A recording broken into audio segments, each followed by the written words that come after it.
अपने पसंदीदा शो के फुल एपिसोड देखने के लिए अभी डाउनलोड करें दंगल प्ले ऐप।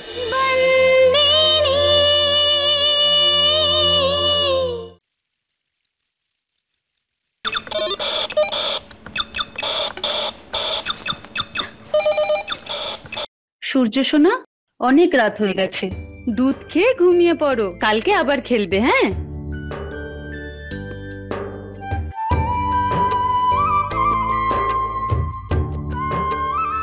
ঘুমিয়ে পড়ো এবার। হ্যাঁ, এবার ঘুমোতে যাই আমরা। চম্পাকলি, গান না শুনলে আমার ঘুম আসেই না। গান? কিন্তু আমাকে তো বাসন মাজতে হবে, অনেক কাজ পড়ে আছে। চম্পাকলি, এটাও তো কাজ, ঘুম পাড়ানি গান শোনানো। হে ভগবান, এখন যদি সূর্য সোনাকে গান না শুনিয়ে ঘুম পাড়াই আর সকালে স্কুলে যেতে দেরি হয়ে যায়, তাহলে তো পিসিমা আমাকে একেবারে মেরেই ফেলবে। কি চিন্তা করছো তুমি চম্পাকলি? গান শোনাও না। কিন্তু আমি তোমার ঠাকুমার মতো গান শোনাতে পারি না। যেমন পারো তেমনি শোনাও। ঠিক আছে সূর্য সোনা। বাবারে, কি ভারী হয়ে গেছো তুমি। ঠিক আছে, চলো গান শোনাচ্ছি। তাড়াতাড়ি ঘুমিয়ে পড়ো, সকালে উঠে স্কুলে যাবে। তাড়াতাড়ি ঘুমিয়ে পড়ো, তাড়াতাড়ি ঘুমিয়ে পড়ো। এ গান শুনে কি ঘুম পায় নাকি? এটা শুনে তো নাচতে ইচ্ছা করছে। অন্য কোনো গান শোনাও। আমি আর কিছু পারি না। এই আফ্রিকার ক্যাটরিনা, ওঠ। এই অমাবস্যার চাঁদ, আচ্ছা তোকে কি কেউ ছোটবেলায় এই গানটা শুনিয়ে ঘুম পাড়াতো নাকি? হ্যাঁ, যেটা তুই এই বাচ্চাটাকে শোনাচ্ছিস। কত ভাগা অপদার্থ। হ্যাঁ, এই বাচ্চাটার না ঘুম পেয়েছে। এইসব বাজে গান শোনালে ওর না ঘুম উড়ে যাবে। যা, বেরো এখান থেকে। যা গিয়ে বাসনগুলো মাজ। বেরো এখান থেকে, যা বেরো এখান থেকে। অকাল কুষ্মান্ড কোথাকার। আরে বিদেয় হ না এখান থেকে।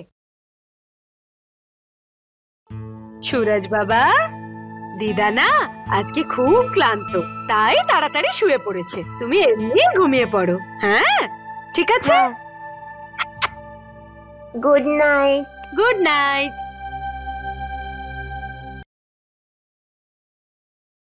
সূর্য, চলো সূর্য, আমি তোমাকে গান শোনাবো। চম্পাকলির মতো নয় তো? না, চম্পাকলির মতো করে গাইবো না, দিদা যেমন করে গায় তেমনি। সত্যি? তিন সত্যি।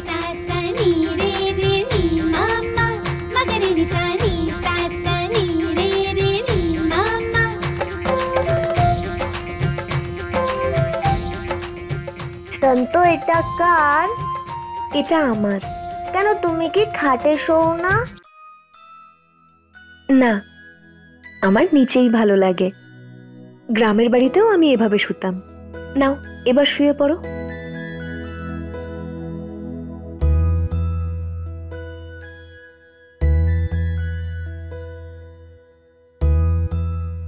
শান্ত, গানটা এবার গাও না। হ্যাঁ, গাইছি।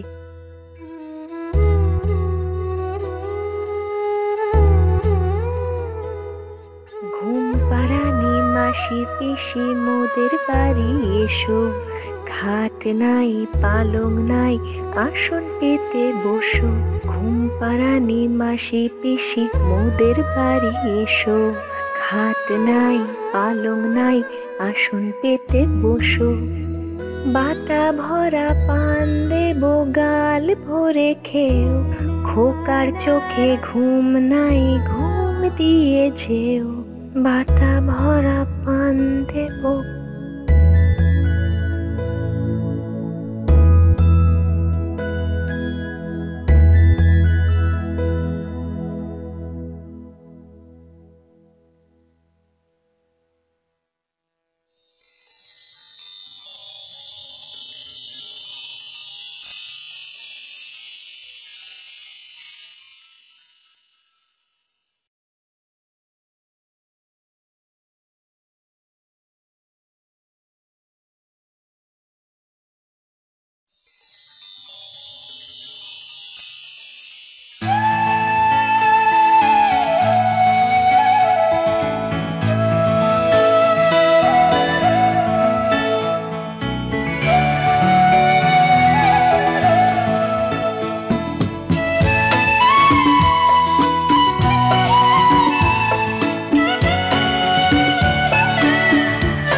আজ আমাদের সুভদ্রা ফিরে এসেছে।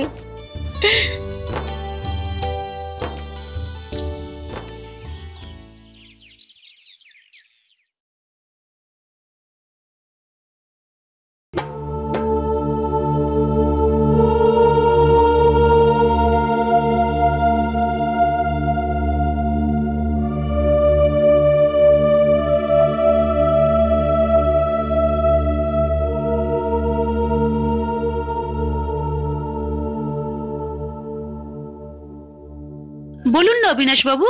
বলুন আমাদের। এখন আর কি বলবো, আর এমনিতেও আমার বলা না বলার কোনো প্রয়োজনই পড়ে না। ধর্মরাজ মাহিয়া বংশীর মেয়ে খুবই অসভ্য, আর সেটার প্রমাণ সে নিজেই দিয়ে দিয়েছে।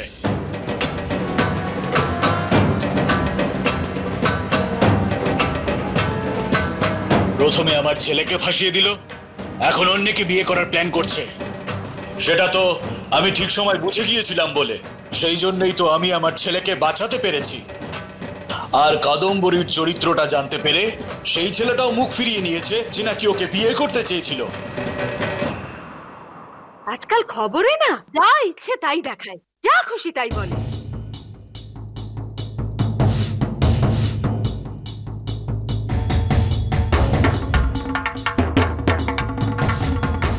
এত বড় ডায়মন্ড মার্চেন্ট, কিন্তু ওর নিজের মেয়ে এত খারাপ মনের মানুষ। মিস্টার ধর্মরাজ মাহিয়া বংশীর সারা জীবন একটাই আফসোস থাকবে যে নাকি এত সুন্দর হিরে পালিশ করে, সে নাকি নিজের মেয়ের চরিত্র পালিশ করতে পারলো না। আপনার কাছে কোনো তথ্য আছে এটা প্রমাণ করার জন্য যে মিস্টার মাহিয়া বংশীর মেয়ের চরিত্র খারাপের জন্যই তার বিয়ে ভেঙে গেছে? দেখুন, এই ব্যাপারটা নিয়ে আমি বেশি ঘাটাতে চাই না। আমি আর মিস্টার মাহিয়া বংশী দুজনে একই কাজ করি। হ্যাঁ, কিন্তু আফসোস প্রমাণ চাইলে তাহলে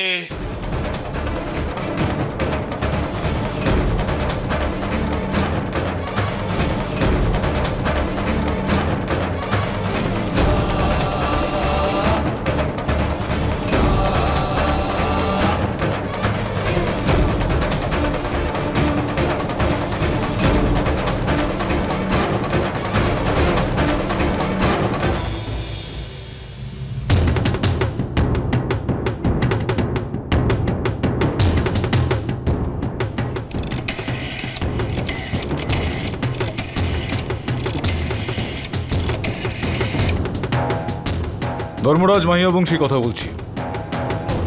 তোর সঙ্গে আমি কথা বলতে চাই। তুই নাকি সময় আর জায়গা তোকে জানিয়ে দেবে।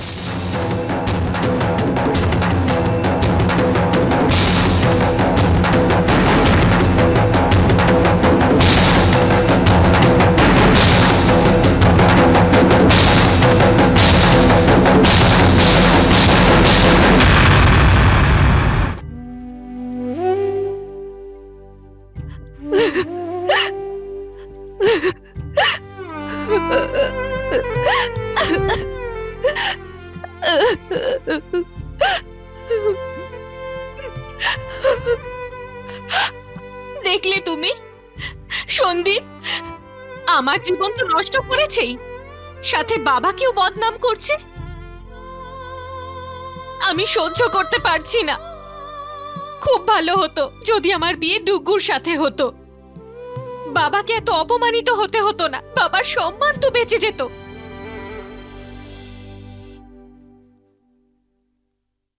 বিয়েটা এখনো হতে পারে কাদম্বরী। এখন আর কিচ্ছু হবে না। আমি নিজেকে কখনো ক্ষমা করতে পারবো না, কখনো না। ধৈর্য ধরো। আমি এখনো বিশ্বাস করি যে বিয়েটা হওয়া সম্ভব। আমি এখনো হার স্বীকার করিনি। কেউ কিছু করলেও আর কিচ্ছু ঠিক হবে না। এখন আমার এই ব্যাপারটা টিভিতে সবাইকে দেখানো হচ্ছে। তবে কি মেঘনা মাসি সম্বন্ধ করতে চাইবে? পৃথিবীর কেউ আমার সাথে সম্পর্ক করতে চাইবে না। অনেক অসম্মান সহ্য করেছি, আর করব না। আমিও চাই না যে অপমান আরো বাড়ুক, তাই আমি আজই ডুগ্গুর সাথে কথা বলবো। আমার জন্য এত কিছু করছো কেন? কারণ আমি তোমার মা হই। হয়তো বয়সের তারতম্যের জন্য এটা স্বীকার করা তোমার কাছে অসম্ভব, কিন্তু আমাদের সম্পর্ক তো বন্ধুর মতো হতেই পারে। আর এক বন্ধু অন্য বন্ধুর জন্য এটুকুও করতে পারবে না? আমি কথা বলবো ডুগ্গুর সাথে।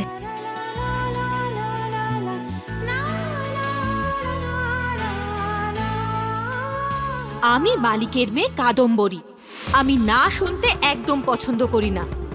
আজ পর্যন্ত আমি তোমায় কিচ্ছু বলিনি, কিন্তু আজ প্রথম আর শেষবারের জন্য বলছি, যদি আমার ভাইয়ের কিছু হয় না তাহলে তোমার অবস্থা আমি এমন করব কেউ তোমায় জিজ্ঞেসও করবে না তুমি কেমন আছো। সন্দীপের ব্যাপারে একটাও কথা তুমি বলবে না, ভালো করে শুনে নাও। বিয়ে আমি সন্দীপকেই করব, কেউ আটকাতে পারবে না।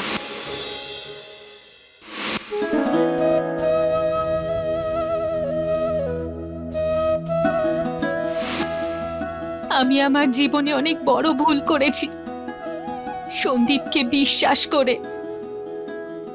আর অন্য ভুলটা হলো যে তোমায় আমি বুঝতেই চাইনি।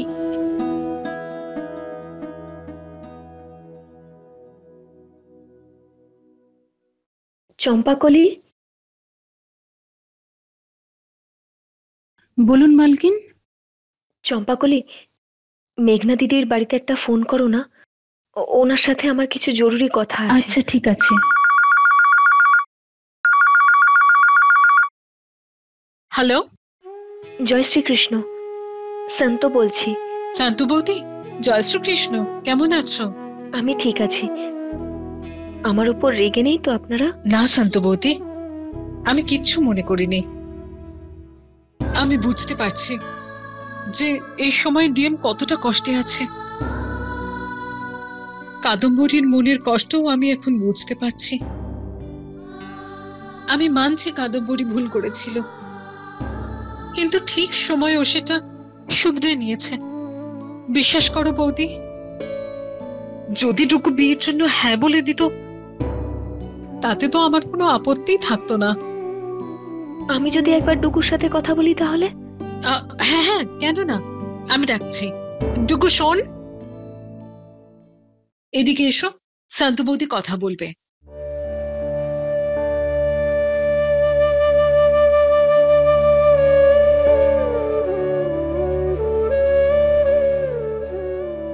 নাও কথা বলো।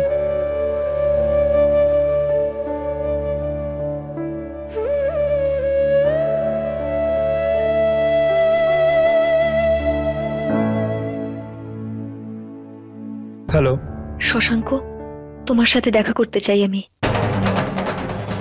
খুব জরুরি কথা বলার আছে। পুরনো কুয়োর সামনে আমি তোমার জন্য অপেক্ষা করব। জয় শ্রীকৃষ্ণ।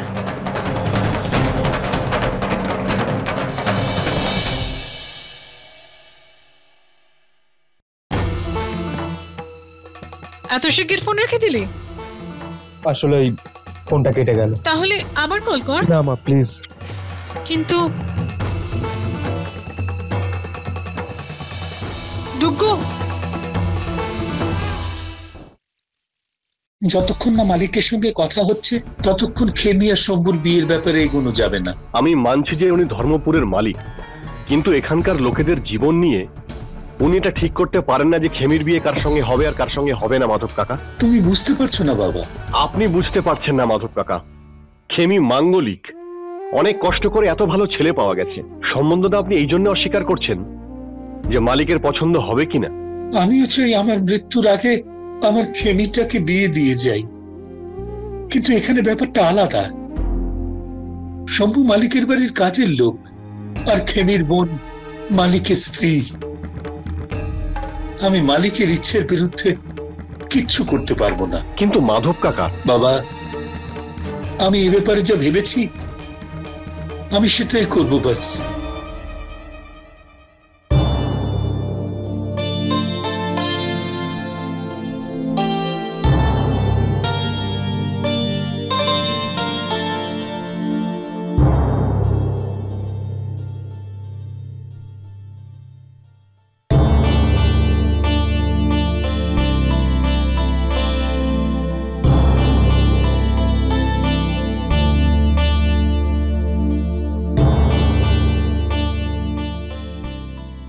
তোমার মন কি বলছে? তুমি কি তোমার দাদুর সঙ্গে একমত?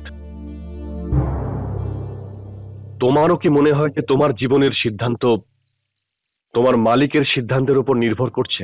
আমার জীবনে কি হবে সে তো ভগবান ঠিক করেই নিয়েছে। আমায় কিছু করতে হবে না, শুধু অপেক্ষা করতে হবে।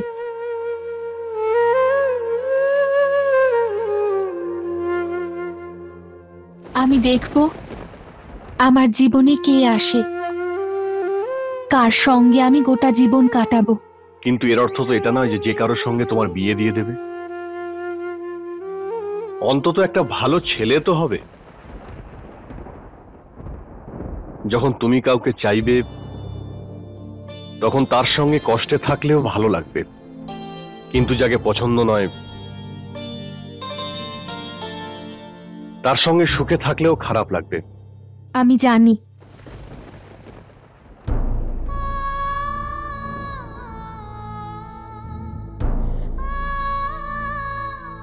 সম্পর্কের মূল্য একটা মেয়ের থেকে বেশি কেউ জানতে পারে না, কিন্তু আমাদের জীবনে আরো একটা সমস্যা আছে, বাধ্যতা, যার সঙ্গে কেউ জিততে পারে না।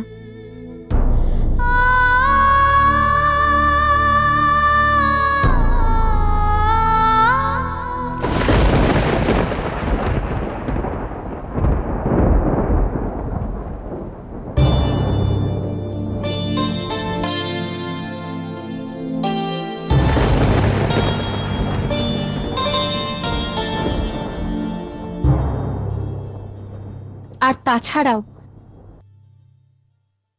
সবার ভাগ্য তো আর ভালো হয় না যে যা চাইবে তাই পেয়ে যাবে।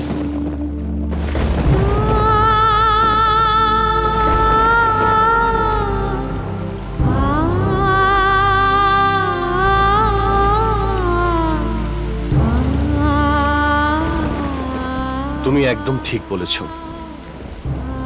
সবার ভাগ্য এত ভালো হয় না যে সে যাকে চায় তাকে পায়।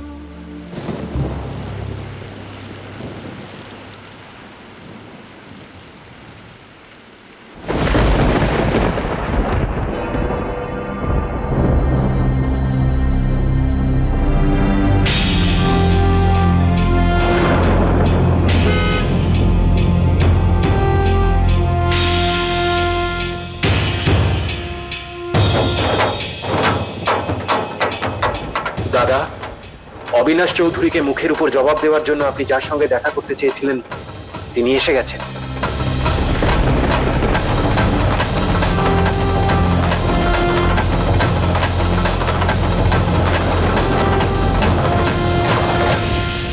फुल एपिसोड देखने के लिए अभी डाउनलोड करें दंगल प्ले ऐप।